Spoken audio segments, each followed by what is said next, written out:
네, 여러분, 대통령 선거가 이제 2달이 채 남지 않았습니다. 후보들은 지지율 확보에 온 힘을 쏟고 있고 국민들은 후보들 말 한마디, 행동 하나에 이목을 집중하고 있습니다. 전주 MBC는 후보들을 차례로 만나서 그들의 정책과 공약을 알아보는 시간 마련했습니다.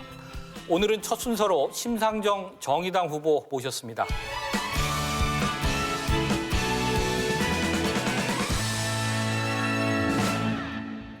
후보님, 안녕하세요. 네, 안녕하세요. 네, 요즘 참 바쁘실 텐데요. 어떻게 지내고 계십니까? 새로운 대한민국의 비전과 정책을 준비해서 이제 열심히 발표하고 있고요. 제 슬로건이 시민의 삶이 선진국인 나라거든요. 그래서 가장 먼저 바뀌어야 될 우리 시민의 삶의 현장을 열심히 다니고 있습니다. 실직 위기나 임금 체불에 지금 처해 있는 비정규직 노동자들, 그리고 뭐 지금 자영업자들 많이 어려우시잖아요. 자영업자들 만나고 또 농민, 또 2030 청년들, 그리고 여성들, 장애인들 이렇게 두루 만나서 그동안의 정치가 대변하지 못했던 그런 시민들의 목소리 볼륨을 키우고 그분들과 함께 정치의 중심으로 들어가려고 애를 많이 쓰고 있습니다. 예, 지난 연말에 전북에 오셨어요. 또 오실 의향이 있으신가요? 오신다면 또 어떤 일정, 어떤 면에 중점을 두고 좀 방문하시겠습니까? 네, 전북에는 이제 자주 가고 싶습니다. 마음 같아서는 전북의 산과 들, 강, 바다 두루 살펴보고 싶고 또 전봉준 장군의 그 정신을 기리는 순창에서부터 황토현까지도 이렇게 다녀보고 싶은데요. 이제 지금 대선 기간이니까 근대 문화유산이 녹아 있는 군산 익산 지역, 그리고 또 전통문화 유산 지역인 이제 전주에서 남원까지 이 두 지역을 좀 방문해서 문화 관광지로서의 가능성을 점검해 보고요. 주 4일제가 도입됐을 때 대한민국의 국내 여행지로는 제1의 순위를 올려놓을 수 있도록 제가 점검을 해보도록 하겠습니다. 예, 지지율 얘기 안 여쭤볼 수가 없습니다. 정의당 정책, 정치 철학에 공감하는 분들은 많은 것 같아요. 근데 후보님 지지율이 오르지 않고 있고요. 그 원인이 어디에 있다고 보시는지, 그리고 언제쯤 또 반등할 걸로 이렇게 예상하시는지요? 이제 새해 들어서도 지지율이 정체돼 있어서 저도 뭐 많이 좀 고심하고 있습니다. 근데 첫 번째로는 이제 정의당이 그동안에 대안으로서 국민들의 신임을 아직 받지 못하고 있다고 생각하고요. 특히 지난 총선 때 10% 가까운 지지를 이제 보태주셨는데, 그렇습니다. 총선 이후에 정의당이 그 기대에 부응하지 못했다. 그런 성찰을 저희가 깊이 하고 있습니다.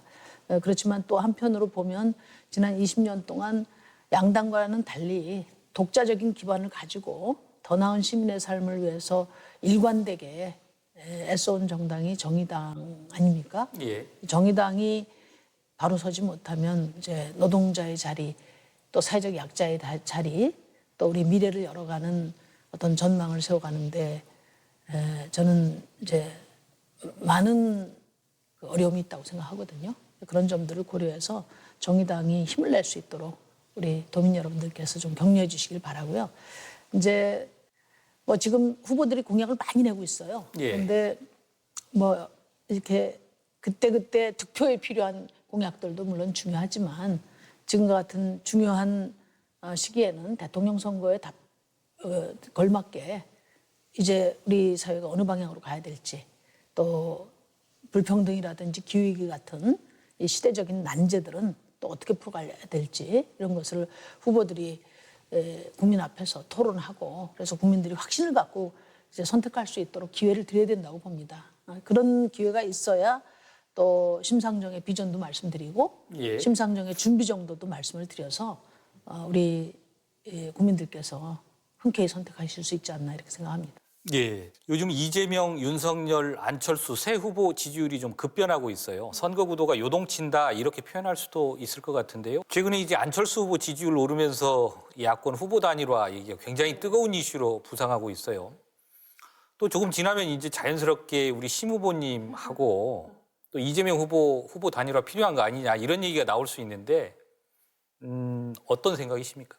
그 당선을 위한 단일화 관행은 이제는 이제 우리가 지양해야 된다고 봅니다. 네. 우리가 정당 하나가 더 만들어지면 시민의 의견 하나가 정치에 더 들어간다 이렇게 생각해야 되거든요. 그러니까 오랜 세월 동안 34년 동안 양당이 번갈아 정권을 잡으면서 양당이 대표하지 못하는 수많은 시민들이 있습니다. 이분들을 적극적으로 대변하고 그 볼륨을 키우고 그분들이 차선의 선택이 아니라 최선의 선택을 할 수 있도록 그 자리를 지켜야 되는 게 저 심상정의 책임이자 역할이라고 생각하고요. 유럽이나 선진국 같은 데의 연정은 단일화를 위해서 하는 게 아니고 이제 국민들이 다양한 정치적인 견해를 보고 판단하고 선거 이후에 그 국민들의 선택의 결과를 가지고 서로 연정을 하는 거거든요. 우리나라도 이제 기본적으로 좀 더 다양하게 국민을 대표하는 정당들이 경쟁하고 그 결과를 가지고 정책에 근거한 책임 연정으로 나가는 것이 바람직하다. 거대 양당을 강화하는 그런 단일화는 저의 사전에 없다. 그 말씀드립니다. 예, 알겠습니다. 국정 공약하신 부분 조금 넘어가서 여쭤보겠습니다. 주 4일제 공약 역시 가장 큰 관심인 것 같아요. 어떤 공약인지 좀 설명 부탁드리고요. 또 일부에서는 이게 일자리 나누기인데 결국에는 또 임금이 감소하는 거 아니냐 이런 우려도 있는 것 같고 또 중소기업이 이거 감당할 수 있겠는가 이런 생각도 좀 있는 것 같습니다. 그러니까 이제 많은 우려가 제기되고 있는데 먼저 제가 말씀드리고 싶은 것은 이 주 4일제를 제가 공약을 했는데 예. 지금은 이제 시민 제일 공약, 2030 제일 공약이 돼버렸습니다. 예. 근데 시대 정신은 원래 시민의 열망이 만들어가는 거거든요. 그래서 주 4일제는 감히 말씀드리건대 시대 정신이 됐다. 왜 이렇게 뜨겁게 열광하는가 보니까 지금 2030 세대는 저희가 OECD 가입을 95년도에 했으니까요. 그 전후에 태어난 세대예요. 그러니까 선진국에서 태어난 세대입니다. 그러니까 당연히 선진국다운 삶에 대한 염원이 있다고 생각하거든요. 그래서 정치권이 이 주 4일제라는 시대 정신을 받아 안아야 된다. 그 말씀을 드리고요. 보통 이제 주 4일제 하면 노동시간 단축, 노동 정책으로 생각하는데 단지 노동 정책을 넘어서 생산성 향상과 또 삶의 변화를 이끌어내는 사회 혁신의 모멘텀으로 봐야 된다. 예. 이거 굳이 노사가 대립할 이유가 없다. 저는 그렇게 생각합니다. 그리고 이제 임금 삭감은 이제 주 4일제를 해서 생산성이 저하되면 당연히 임금 삭감 얘기가 나올 거예요. 예. 그런데 지금 OECD나 우리나라 KDI 보고서에 보면 주 4일제를 하면 1인당 한 1.5배 정도의 생산성 향상이 있다는 겁니다. 그래서 임금 삭감 없는 전 국민 주 4일제를 하겠다. 단 예. 걸리는 거는 대기업과 중소기업 또 5인 미만 사업장이 동시에 실시할 수 있느냐. 예. 그러니까 이 우려는 있다고 생각해요. 그래서 저를 뽑아주시면 대통령 직속으로 주 4일제 추진단을 만들어서 거기서 대중소기업들, 정규직, 비정규직, 자영업자까지 머리 맞대고 이제 상생 추진 방안을 마련하겠습니다. 예. 우리 국민들 역시 가장 큰 관심은 요즘 부동산, 일자리 이런 거 아닌가 싶습니다. 지역 부동산도 굉장히 폭등을 했거든요. 아, 그렇습니까? 예, 지역 주민들도 관심이 많고요. 또 특히 뭐 주택 보급률이나 이런 측면에서는 수도권이나 서울 시민들보다는 좀 낮겠지만 수도권의 또 부동산 폭등을 바라보는 이 시각도 한없이 편하지는 않습니다. 왜 그러냐면 서울의 집값이 오르면 또 그만큼 또 부의 격차가 벌어지거든요. 그런 문제도 있고 아무리 주택 보급률이 높다 해도 또 집 없는 시민들도 여전히 있는 거고 이 부분에 대해서 지역 주민들도 역시 굉장히 관심이 큰데 문재인 정부의 부동산 정책 어떻게 평가하시겠습니까? 일단 이제 부동산은 전 국민의 우울증이 됐어요. 예. 예, 그래서 문재인 정부가 어쨌든 간에 역대 정권 중에 가장 부동산 가격이 폭등됐고 그것뿐만 아니라 다주택자를 가장 많이 양산한 정부가 됐습니다. 그래서 문재인 정부의 부동산 정책은 실패했다. 그렇게 말씀드릴 수밖에 없고요. 그럼 왜 실패했냐? 우선 이제 말씀으로는 부동산 투기 세력과의 전쟁에서 절대 지지 않겠다. 여러 번 공언을 했지만 초창기에 종부세 도입을 주저하면서 예. 이제 그 좋지 않은 신호를 줬다. 그렇게 보고요. 그 이후에 금리를 2번씩이나 인하하면서 또 임대사업자 특혜를 주고 또 전세 대출을 대폭 이렇게 풀어버리니까 이제 갭 투자가 활성화돼서 그냥 고삐 불린 망아지처럼 집값이 상승돼 버렸단 말이죠. 예. 그러니까 그런 점에서 부동산 투기를 잡을 수 있는 대통령, 그게 아마 우리 국민들이 다음 대통령으로 원하는 1순위가 아닌가 그렇게 생각하고요. 저는 부동산 투기를 잡으려면 무엇보다도 중요한 게 부동산 투기 세력들로부터 자유로워야 됩니다. 예. 저 심상정은 그 어떤 기득권과도 또 부동산 기득권 세력으로부터도 완전히 자유로운 사람입니다. 제가 부동산 투기는 확실하게 잡을 수 있는 대통령이다. 그 점을 다시 한번 말씀드립니다. 조금 더 구체적으로 부동산 대책 좀 어떻게 풀어나가시겠다 이런 공약이 좀 있습니까? 그러니까 부동산 대책은 간단합니다. 일단 우리 토지는 5천만 국민이 함께 누려야 될 땅이거든요. 그러면 이제 토지가 공공재라는 것은 누구도 부정할 수 없을 거예요. 그러면 이 공공재인 토지를 소유하고 이용하는 원칙에 대해서 국민적 합의가 필요합니다. 예. 그런데 우리나라는 해방 이후에 농지개혁 한 이래 70년 동안 토지 정책이 없습니다. 그래서 저는 제가 대통령이 되면 무엇보다도 토지를 투기에 이용하지 못하도록 토지 정책을 국민적으로 합의를 이끌어내겠다. 그래서 토지 초과 이득세를 도입하겠다는 약속을 드리고요. 이 토지 초과 이득세는 한마디로 말하면 뭐냐면 개인이 집을 짓거나 기업이 공장을 짓는 그런 필요한 토지 소유는 인정한다는 거예요. 그런데 차익을 노리거나 불로소득을 노리는 토지 소유는 엄격하게 과세로 환원하겠다. 그래서 결국은 그 토지를 시장에 내놓도록 유도하고 그래서 그 토지가 국민들에게 더 효율적으로 이용될 수 있도록 유도하는 정책이 바로 토지 초과 이득세입니다. 이거를 이제 도입을 하겠다는 말씀을 드리고요. 그 다음에 불로소득은 확실하게 환수를 해야 되겠죠. 그런 이제 결국은 불로소득은 조세로 환수할 수밖에 없습니다. 그래서 최근에 이재명 후보가 부자 감세, 부동산 감세를 추진하는 것에 대해서 저는 매우 유감스럽게 생각한다는 말씀 드리고요. 그리고 진짜 중요한 것은 뭐냐? 공급이 필요한데 공급은 철저히 집 없는 서민을 위한 공급이 돼야 됩니다. 예. 지금 수도권의 공급량을 얼마나 늘릴 거냐 가지고 지금 경쟁들 하고 있는데 중요한 것은 누구를 위한 공급인가거든요. 사실 월급 받아서 집장만 하려고 하는 분들은 거의 접근 가능하지 않은 그런 가격대일 거예요. 그래서 집 없는 서민을 위해서 국가가 해야 될 일은 저는 질 좋은 공공주택을 공급하는 것이다. 공공임대 아파트뿐만 아니라 공공자가주택을 출근도 편하고 또 아이 키우기도 좋은 질 좋은 공공주택을 대거 공급하겠다는 게 저 심상정의 부동산 정책입니다. 네. 이번에는 전북도민 시청자들이 직접 하는 질문을 듣고 후보님 답변 듣겠습니다. 지구촌에 있는 농업농촌은 이상 기온으로 인해서 기후 변화에 대응하기 위하여 생산비도 건지지 못하는 이런 일상 때문에 농가 소득 보전을 위하여 진짜 힘들고 아픈 그런 가슴 아픈 일상들을 보내고 있습니다. 하지만 선거 때마다 반복되는 이런 농업 홀대 부분들은 우리 이런 아픈 가슴을 가지고 있는 농업인들의 가슴을 더 후벼파고 있습니다. 이렇게 봤을 때 과연 심상정 후보께서는 농업 문제의 해소를 위하여 어떤 법안들을 가지고 계신지 또 어떻게 했을 때 이런 문제점을 진짜 현장 농민들이 다 호응하고 따라줄 수 있을 것인지 거기에 대한 공약에 대해서 듣고 싶습니다. 치매 환자분들은 인지기능 저하를 동반해서 굉장히 폭력적이고 공격적인 행동 증상들이 동반되는 경우들이 많은데요. 그래서 환자분들이 병원에 입원하게 되면 간병 서비스들이 꼭 필요하게 됩니다.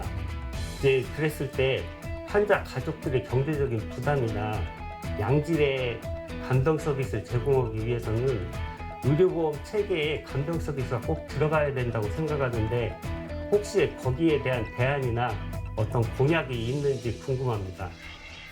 네, 농림수산업 정책 공약 거의 눈에 안 보인다 이런 이야기가 좀 있는 것 같고요. 그다음에 치매 간병비, 의료기부 체계에 지금 포함이 안 돼 있다 이런 부분 어떤 대책이 있는지 이런 질문 같습니다. 네, 농민 없는 대선이다 맞는 것 같습니다. 예. 농업 정책 발표하신 분들 제가 잘 못 봤는데 저는 제가 대통령 후보 되고 나서 농산어촌 생태농업으로 전환하겠다는 공약을 제일 먼저 발표를 했고요. 네. 그린 경제의 핵심 전략, 5대 전략 중에 하나로 생태 농업을 제시를 했습니다. 그러니까 기후위기 시대에 가장 중요한 것이 식량 문제입니다. 그러니까 뭐 이제 기상 변화가 있고 이러면은 실제로 식량 생산이 어려움을 겪거든요. 그래서 독일 같은 데는 기후위기 극복 대책으로 식량 자급에 대해서 아주 국가 차원에서 전략을 가지고 지금 임하고 있습니다. 저는 우리나라가 지금 곡물 자급률이 21%밖에 안 되거든요. 그런데 지금 농토는 불법 뭐 쓰레기 매립이라든지 또는 투기의 불쏘시개로 이렇게 쓰여지고 있습니다. 제가 대통령이 되면 국가식량주권위원회를 설치를 해서 연도별로 식량 작업 기준을 정하고요. 저 곡물 분야 같은 경우는 30%까지 자급률을 높이겠다. 그런 약속을 드리고요. 그리고 두 번째로는 농지를 이용한 부동산 투기는 아예 뿌리를 뽑겠다. 네. 그런 말씀을 드립니다. 그래서 농업진흥지역을 90%까지 확장해가지고 예, 예. 농지 총량제를 실시하겠다. 그리고 농어민들을 준공무원으로 대우하고 월 30만 원씩 그 농민 기본소득을 지급해서 청년들도 뜻만 있으면 농사를 지을 수 있도록 이렇게 하겠습니다.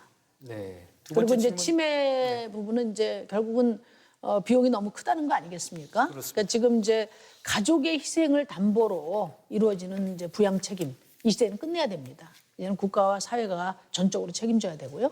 그걸 위해서 제가 제시한 것이 100만 원 치료비 상한제입니다. 그러니까 병원비가 1,000만 원이 나와도 100만 원만 내면 되고 1억 원이 나와도 100만 원만 내면 됩니다. 여기에 간병비를 포함해서 네. 치료비 플러스 간병비 해서 100만 원 상한제를 도입하려고 합니다.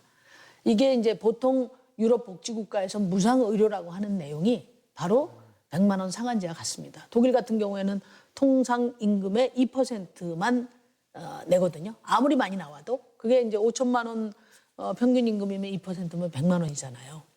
그래서 이제 대한민국도 세계 10위 선진국이 됐는데 적어도 의료는 국가가 책임져야 되지 않냐. 예. 그렇다면 100만 원 상한제를 도입하자. 이렇게 이번에 제안을 드렸고 지금 제안하신 대로 간병비도 여기에 포함해서 100만 원 상한제를 만들도록 하겠습니다. 네, 그게 뭐 심상정 케어의 핵심 내용이죠. 핵심입니다. 예. 네, 정치개혁 비전도 제시하셨어요. 특히 다당제 책임 연정 강조하셨습니다. 어떻게 실현해내시겠습니까? 그러니까 지금 이제 대통령 후보들께서 내가 슈퍼 대통령 돼서 다 해결하겠다 이렇게 말씀하시잖아요. 근데 우리 국민들은 그거 거짓인 줄 다 압니다. 거짓말을 하셔서 거짓이 아니라 현재의 이런 격렬한 대결 정치로 이루어지는 양당제 하에 대통령은 아무리 잘해도 자기 권력 지키는 것 이상으로 할 수가 없습니다. 근본적으로. 그런데 지금 극심한 불평등과 또 목전에 온 기후위기는 아까도 말씀드린 것처럼 문명을 대전환하는 정도의 국가 대책이 이루어져야 되거든요. 그러려면 지금의 양당 체제 또 그 제왕적 대통령제 갖고는 안 된다. 이제는 승자 독식 정치가 아니라 제 정치 세력 간에 시민들을 골고루 대변하는 정당 간의 합의제 민주주의로 나가야 된다. 그렇게 저는 생각하거든요. 그러니까 한마디로 말해서 정치가 바뀌어야 기후위기 대응도 되고 불평등 해소도 할 수 있다. 그런 말씀 드리고 제가 대통령이 되려고 하는 것은 슈퍼 대통령이 돼서 다 해결해 드리겠다. 이런 약속을 드리는 것이 아니라 예. 제가 능동적으로 대통령의 권한을 분산해서 대권이 강한 나라가 아니라 시민권이 강한 나라 만들고 또 대통령의 권한을 상당 부분 의회로 이관해서 의회에서 다양한 시민을 대표하는 정당들 간의 협의를 통해서 네. 타협을 통해서 국정이 운영될 수 있도록 정치 교체를 하겠다는 의지로 말씀을 드렸습니다. 다당제 말씀하셨는데 현실적으로 지금 뭐 단순 소선거구제로는 조금 뭐 어려운 얘기 아닌가요? 이것도 선거구도 좀 바꾸겠다. 선거구 제도 그런 말씀이신가요? 그러니까 이번 대통령 선거가 중요합니다. 그러니까 대통령 선거에서 다당제적 투표가 이루어져야 돼요. 이게 이제 굉장히 어색한 얘기로 들릴 텐데 양당 중에서만 집권할 수 있는 체제. 이게 양당 체제거든요. 예. 지금 이재명 후보, 윤석열 후보, 심상정, 뭐 안철수 이렇게 후보들 간에 경쟁하는 것처럼 보이지만 양당 체제와 심상정이 경쟁하는 거거든요. 예. 그렇기 때문에 저 심상정이 아무리 좋은 정책 내고 아무리 준비돼 있어도 이 양당 체제 갖고는 안 되겠다. 우리 시민들이 이것을 이제는 더 이상 용인하지 않겠다. 그래서 양당 체제를 허물을 때 비로소 저는 대안으로서 경쟁할 수 있는 거라고 생각하거든요. 예, 예. 이번 대통령 선거에서도 아무리 후보들이 마음에 안 들어도 덜 나쁜 대통령을 선택할 수밖에 없다. 이렇게 생각하시면 차기 선택을 하게 되고 그래서 정치는 차기 정치가 되고 그래서 국민들의 삶은 개선되지 않는 거거든요. 그러니까 적어도 두 당을 넘어서는 후보들 간의 치열한 예를 들면 4강 구도 이렇게 만들어 주셔야 최선의 선택이 가능한 겁니다. 예. 예. 그리고 대통령 선거 이후에 정계 개편이 이루어져서 2024년 총선에서는 명실상부한 4, 5당 체제로 전환될 수 있도록 이번 대선에서 대통령을 누가 뽑을 건가만이 아니라 어떻게 정치 교체를 할 것인가까지 좀 고민을 해주셨으면 요청드립니다. 뭐 다당제 말씀하셨으니까 이제 호남 정치 한번 좀 여쭤보고 싶은데요. 호남 민심, 전북 민심은 뭐 아시다시피 수십 년째 민주당 독점 구도입니다. 80년대 뭐라고 하면은 뭐 독재에 저항하는 민주당을 지지했다 이렇게 볼 수도 있는데요. 지금은 민주당이 뭐 개혁 진보 진영을 대표하지도 않는다 이렇게 볼 수 있는데 왜 이렇게 전북 민심, 호남 민심은 민주당 일색인지 이 부분에 대해서 어떻게 생각하시는지 혹시 또 좀 진보 정당 하시는 분으로서 서운하신 점은 없으신지 어떻습니까? 그러니까 이제 전북에서 오랜 세월 동안 민주당을 지원한 것은 이제 김대중 대통령, 노무현 대통령 같은 분 대통령으로 만들어서 이제 과감하게 좀 개혁도 하고 변화도 만들어내게 되겠다. 이런 열망이 저는 반영됐다고 보거든요. 예. 그런데 지금 말씀하신 것처럼 34년 동안 양당이 번갈아 집권하면서 지금은 이제 신구 기득권이 된 거죠. 그래서 양당 중에 누가 대통령이 되더라도 이거는 기득권의 공수 교대밖에 안 된다. 이게 국민들 일반의 평가입니다. 그 표현이 결국 내로남불 정치라는 거 아니겠어요? 그런데 이제 우리 전북도민들이 쉽게 민주당을 놓지 못하는 이유는 이제 뭐 민주당을 대체할 만한 믿을 만한 대안 세력이 아직 안 보이는 상황에서 그래도 국민의힘에 정권을 줄 수 없지 않냐 이런 마음이 있으시다고 봐요. 그래서 전북도민들의 마음 그런 마음에 가장 송구스럽고 또 아프게 생각하는 사람이 접니다. 예. 정의당이 좀 더 과감한 개혁 정당으로서 국민들의 신임을 받았다면 아마 다른 어디보다도 전북도민들이 제일 앞장서서 정의당을 대안으로 키워주시지 않았나 이렇게 생각하고요. 뭐 저희 부족하지만 그래도 20년 동안 더 나은 시민의 삶을 위해서 헌신한 당은 정의당밖에 없다고 생각합니다. 그래서 저희도 노력해야 되지만 또 도민들께서 이제는 제대로 된 개혁 정당 하나 만들어야 되겠다. 진보 정당 좀 키워줘야 되겠다. 이런 마음이 있으셔야 저희도 또 힘을 내서 진짜 신임을 받는 대안으로 성장할 수 있을 것 같습니다. 예, 알겠습니다. 지역의 현안, 전라북도의 현안으로 좀 넘어가 보도록 하겠습니다. 지난 연말에 이제 전북 방문하셔서 기자회견에서 새만금 사업에 종지부를 찍겠다 이런 말씀하셨어요. 어떤 뜻인가요? 그러니까 지난 30년간 새만금 이제 개발이 추진이 됐는데 네. 이게 과연 전북 도민의 삶에 얼마나 도움이 됐나? 선거 때마다 새만금 개발 공약을 들고 정치권에서 흔들면서 결국은 희망 고문만 한 게 아닌가. 그게 지금 전북 도민들의 일반적인 생각이시라고 봅니다. 예. 그래서 이제 더 이상 이런 희망 고문 중단하고 또 정치인들이 더 이상 도민 속일 생각하지 말고 진솔하게 새만금 간척 사업이 더 이상 진행되기 어렵다는 걸 저는 고백해야 된다고 생각하고요. 그 대신 대한민국의 그린 뉴딜의 중심지 그리고 생태 해양 관광의 중심지로 키워나가겠다. 그런 대안을 제가 말씀을 드렸습니다. 예. 전라북도 도민들은 그 방조제를 좀 트는 문제, 그다음에 내부 매립 문제 이 부분에 관해서 조금 민감합니다. 아마 이제 그 두 가지가 방조제를 막아야 되고 내부를 매립을 해야 뭐 개발을 한다. 그런 어떤 전제 조건, 필요 조건으로 이해하고 있기 때문인데요. 후보님 같은 경우는 그럼 그 방조제, 기존의 방조제를 좀 트겠다. 내부 매립도 더 이상 안 하겠다. 이런 뜻으로 받아들여도 되나요? 어떻습니까? 매립은 현재 수준에서 더 이상 하지 않겠다는 거고요. 그만하겠다. 예. 이제 방조제는 당장 철거하겠다는 게 아니고 해수 유통을 확대하겠다. 예. 이렇게 이해하시면 될 것 같고요. 이제 매립 사업은 지금 계속되면 앞으로 30년을 더 해야 되거든요. 예. 그러니까 현재 추진되고 있는 것처럼 사업성과 무관하게 일단 매립만 해놓고 보자. 이거는 너무나 무책임하다고 생각하고요. 새만금 현장에 지금 부지가 활용되지 못한 황무지가 계속 지금 늘어나고 있는데 이건 예산 낭비 사업일 뿐이다. 이렇게 생각하고요.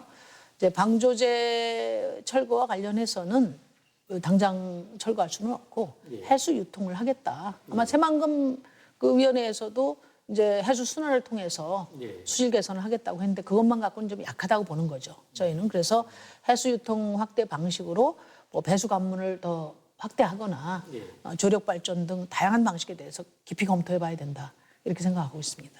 예, 그 정도로 듣겠습니다. 새만금 관련해서는 그 문재인 정부에서도 뭐 재생에너지 메카로 만들겠다 이런 정책을 추진을 했었어요. 뭐 원자력 발전소 2기 규모의 뭐 수상태양광, 조력발전소, 풍력발전 이런 것들을 하겠다는 건데 좀 사업이 좀 더딥니다. 실제로 뭐 내부 개발도 좀 안 되고 있고 그다음에 태양광 발전의 뭐 시장가라고 그럴까요? 그 경제적 가치도 좀 달라지면서 기업들이 접근을 좀 꺼리는 거죠. 그래서 결과적으로는 지금 그게 조금 지연되고 있는데 후보님 같은 경우는 어떻게 바라보시는지 이거를 지속적으로 추진하실지 아니면 좀 재검토를 하실지 어떻게 생각하십니까?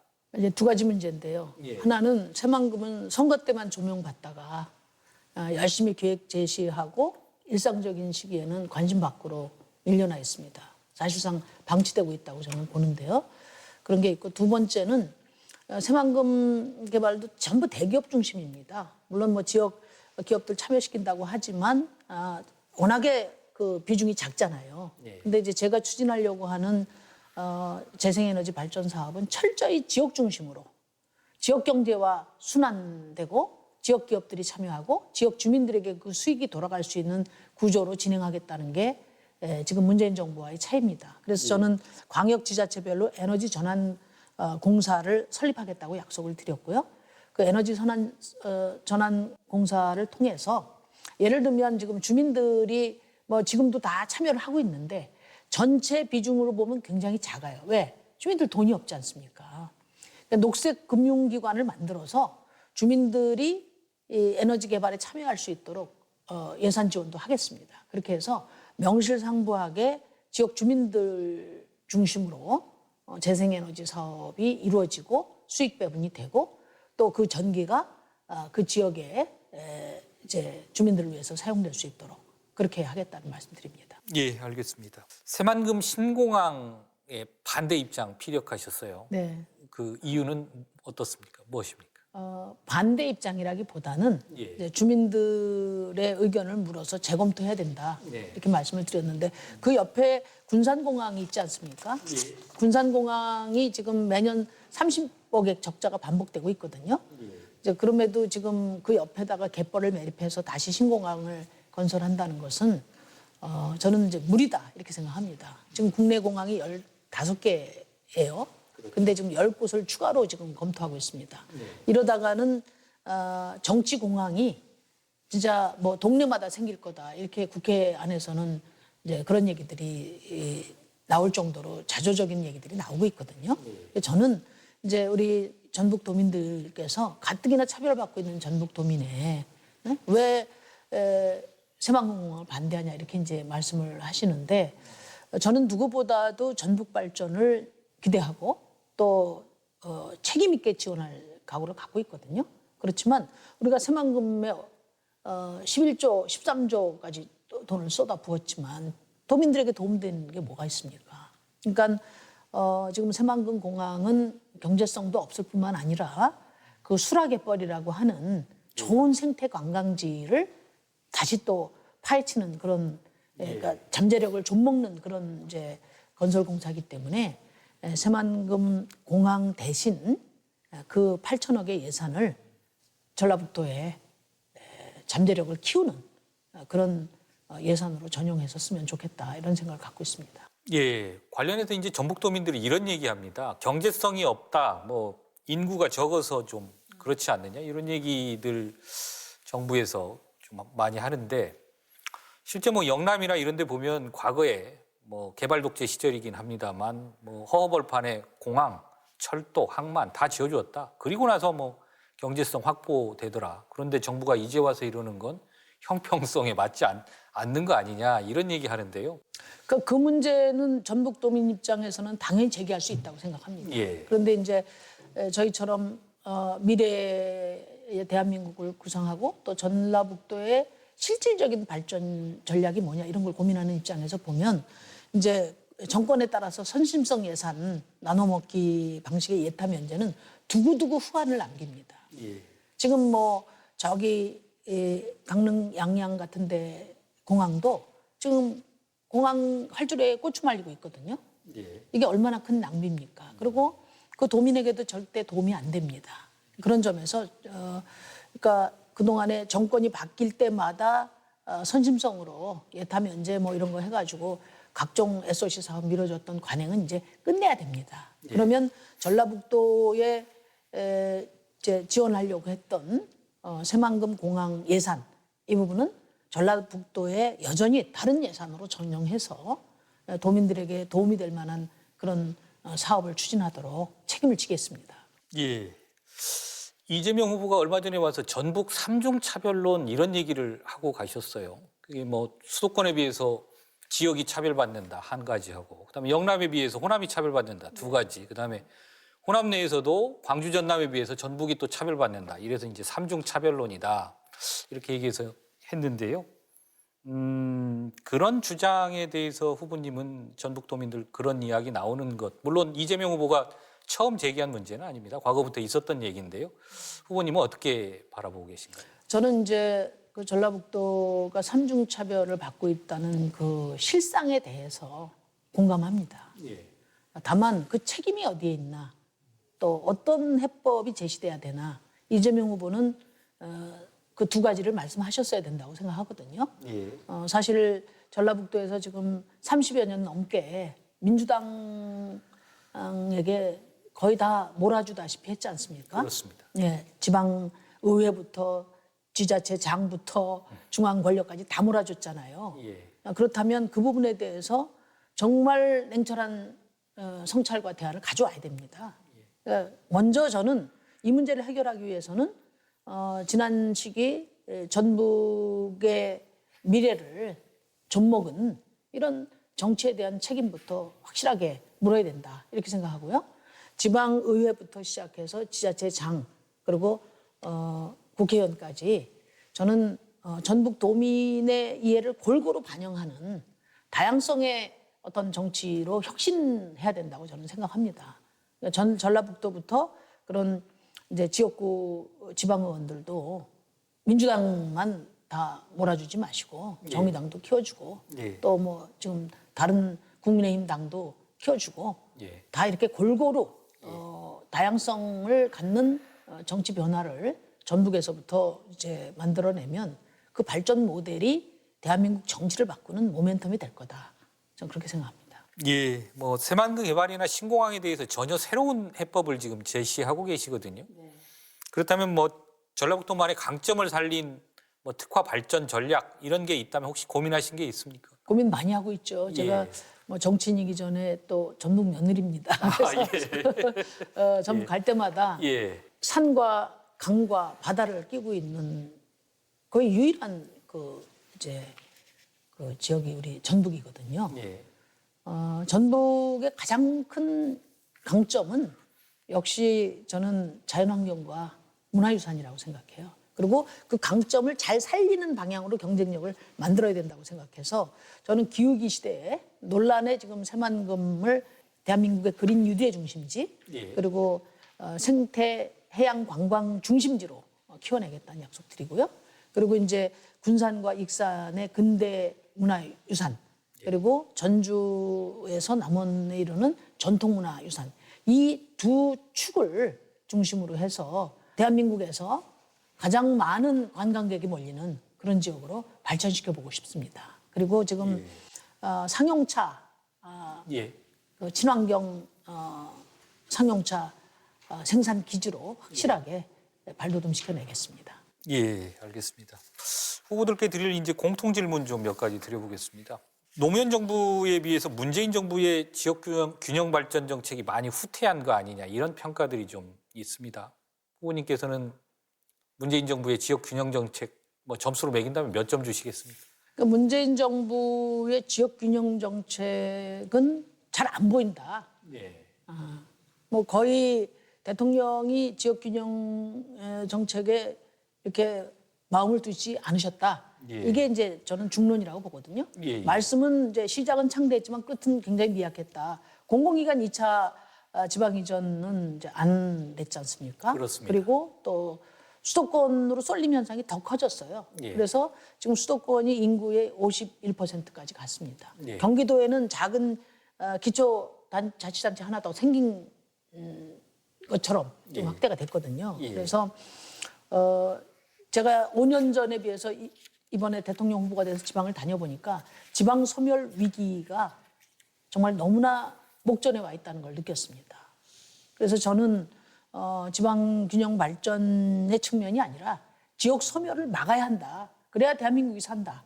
그런 각오로 과감한 지역 균형 발전 전략을 세우겠습니다. 예. 방금 말씀하셨습니다만 문재인 정부에서는 공공기관 추가 이전 약속 못 지켰습니다. 후보께서는 집권하신다면 약속 뭐 추진하시겠습니까? 아니면 재검토하시겠습니까? 저는 공공기관 2차 이전은 당연히 해야 되고요. 그걸 예. 해야 되는 이유 중에 하나가 지금 이제 국회 세종시 이전이 부분적으로 추진되고 있는데 예. 저는 지금 지방 소멸 위기를 고려할 때 국회와 그다음에 그 사법부의 전면적 이전을 서둘러서 추진해야 된다고 생각합니다. 제가 뭐 대통령을 뽑아주시면 정치권의 중지를 모아서 빠른 속도로 행정수도 이전을 이뤄내고 그 세종시를 중심으로 해서 방사선 형태로 이제 각 거점들의 균형 발전을 도모해 나가겠습니다. 예. 이번에는 다시 시청자들이 하는 질문 VCR로 보시고 이어가도록 하겠습니다. 2021년 3, 4분기 기준으로 자영업자 소상공인 대출 잔액이 887조 5천억 원으로 전년 대비 14.2% 증가되어 있습니다. 자영업자 소상공인들은 대출을 받으면서 연명을 하고 있는데 정부에서는 또 대출을 받아서 이자와 원금을 내라고 하는 실정입니다.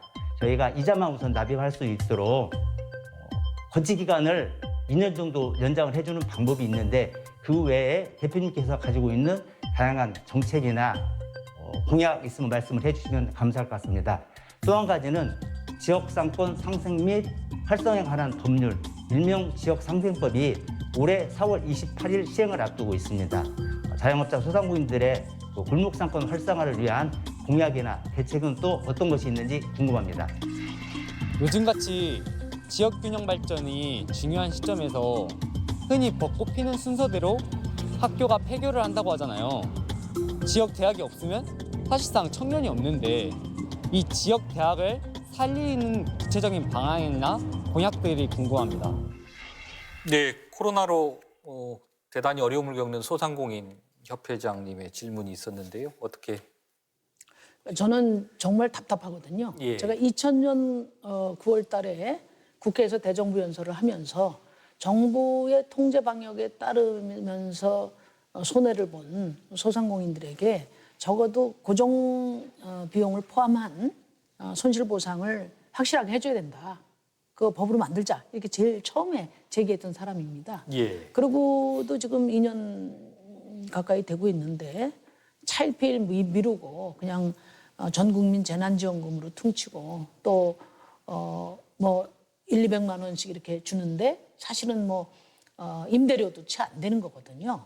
그래서 저는 뭐 두말할 거 없이 정부가 선심성으로 주는 그런 식의 재난지원금이 아니라 손실에 대한 정당한 보상을 제대로 선제적으로 100% 해줘야 된다. 선진국들 다 그렇게 하고 있습니다. 그걸 첫 번째로 주문을 드리고요.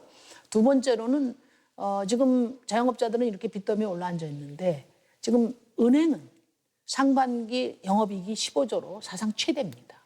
그렇다면 코로나로 인해서 정말 어려워진 분들이 있고 코로나로 위한 특수가 있단 말이에요. 그러니까 이 상호 간의 고통 분담을 위한 대책을 정부가 적극적으로 만들어내야 된다. 은행권에 권고해서 은행의 영업이익 일부라도 말하자면 자영업자 부채 탕감을 위한 기금으로 조성을 하게 한다든지 이런 방법을 통해서 자영업자 이자 및 부채 탕감을 저는 반드시 해야 된다. 이렇게 말씀드리고요. 아까 지역 상생법 말씀하셨는데 2007년도에 골목시장 침탈을 막기 위한 지역 상생법을 또 최초로 발의한 사람이 접니다. 지금 플랫폼 기업들까지도 지금 지역 골목 상권을 무자비하게 침탈하고 있습니다. 그래서 지역 상권 보호를 위해서 이런 어떤 대기업들 또 플랫폼 기업들의 사회 규칙을 다시 써야 된다. 다시 정부가 개입해서 만들어야 된다.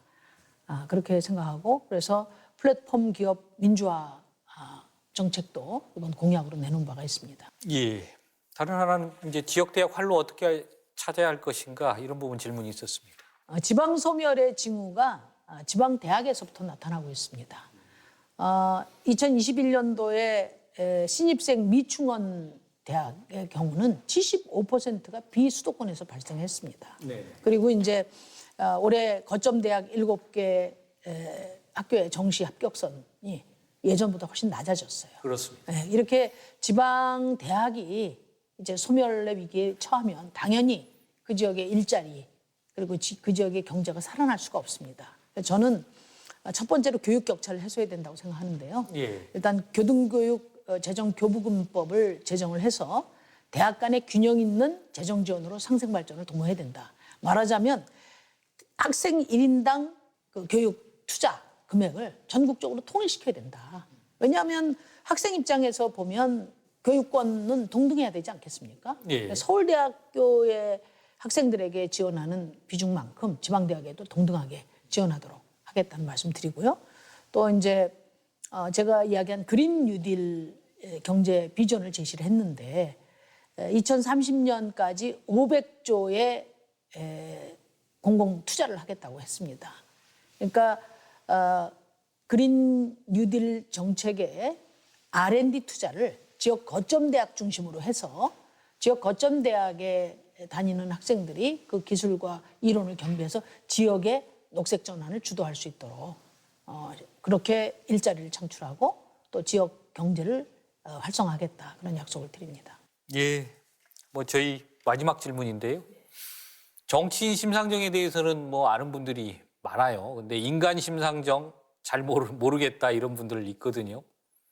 나 심상정 알고 보면 이런 사람이야. 이런 질문 하신다면 어떻게 말씀하시겠습니까? 근데 제가 지역구에 처음 가서 얻은 별명이 신불리였습니다. 네. 텔레비로 볼 때는 막 센 말하고 또 뭐 이렇게 관료들 야단치는 모습 같은 거를 많이 봤는데 동네에서 보니까 정말 뭐 우리 아줌마들하고 똑같다. 친화력도 있고 인상도 좋고 그래서 이제 붙여준 이름이 신불리입니다. 근데 제가 오늘 우리 도민들께 말씀드리고 싶은 것은 이제 이런 겁니다. 저는 진보 정치인들 중에서는 운이 좋은 사람입니다. 비례 한 번 지역구 3선에서 4선 의원이 됐는데 이제 대부분 우리 진보 정당의 정치인들은 비례 의원 한 번 하고 지역구를 헤쳐나오지 못했어요. 그리고 더 많은 정치인들이 공직이기를 갖지 못했습니다. 저는 제가 갖고 있는 모든 열정과 또 역량을 투입해서 이번 대선을 승리로 이끌어서 우리 후배 정치인들 또 청년 정치인들의 길을 터줘야겠다.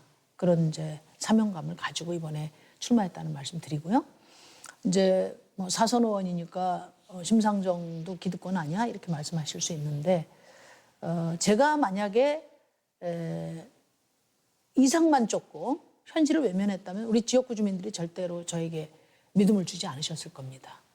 심상정은 현실을 해결하는 힘이 있다. 다른 사람은 몰라도 심상정이 하는 말은 믿는다. 이게 우리 주민들의 그 신뢰거든요. 저는 지역구에서 이지만 이제 거대 양당 후보와 맞서 싸워서 이긴 경험이 있습니다. 그리고 사선 의원이지만 기득권에 의존한 적이 없고 또 재벌 눈치 본 적이 없습니다. 그래서 4명의 후보들 중에서는 가장 정치적 경험이 많고 그리고 소수당이기 때문에 오히려 다당자의 책임 연정을 이끌어갈 수 있는 그런 준비된 후보라는 점을 우리 도민 여러분께 꼭 말씀드리고 싶습니다. 예, 끝으로 전북 도민께 좀 인사 말씀 부탁드립니다. 존경하는 전북 도민 여러분, 정의당이 많은 부침이 있어 왔습니다만 지난 20년 동안 거대 양당의 휘둘림 하에서도 굳건하게 시민의 자리를 지켜온 정당이라고 저는 생각합니다. 저는 20년 동안 오로지 국민들이 쥐어주시는 그 힘에 의존해서 여기까지 왔습니다. 기득권에 비치지 않았고 재벌 눈치 보지 않았습니다. 비록 소수당이지만 시대 정신을 앞장서 제기해 왔고 또 정책과 비전을 늘 앞장서서 만들어 왔고 또 소신을 지켜온 정치인이 꼭 필요할 때가 있습니다. 지금처럼 불평등과 기후위기, 대한민국의 대전환을 이루어야 될 바로 지금이라고 저는 생각합니다. 우리 전북도민 여러분들께서 저 심상정과 정의당을 좀 크게 써주십시오. 제가 20년 동안 한 정치에 모든 역량을 쏟아부어서 우리 전라북도 발전과 대한민국의 대전환을 이뤄내겠습니다. 감사합니다. 네, 전주 MBC 신년 특집 대선 후보 얘기 듣는다. 오늘 심상정 정의당 후보와 함께했습니다. 여러분 오늘 시간 통해서 정의당의 정책 그리고 우리 심 후보님의 공약 잘 보셨으리라고 생각합니다. 이 시간 통해서 앞으로 어느 후보가 우리 삶에 도움이 되는 후보가 될지 잘 판단할 수 있는 그런 기회가 됐으면 좋겠습니다. 심 후보님 오늘 고생하셨고요. 시청해주신 여러분 고맙습니다.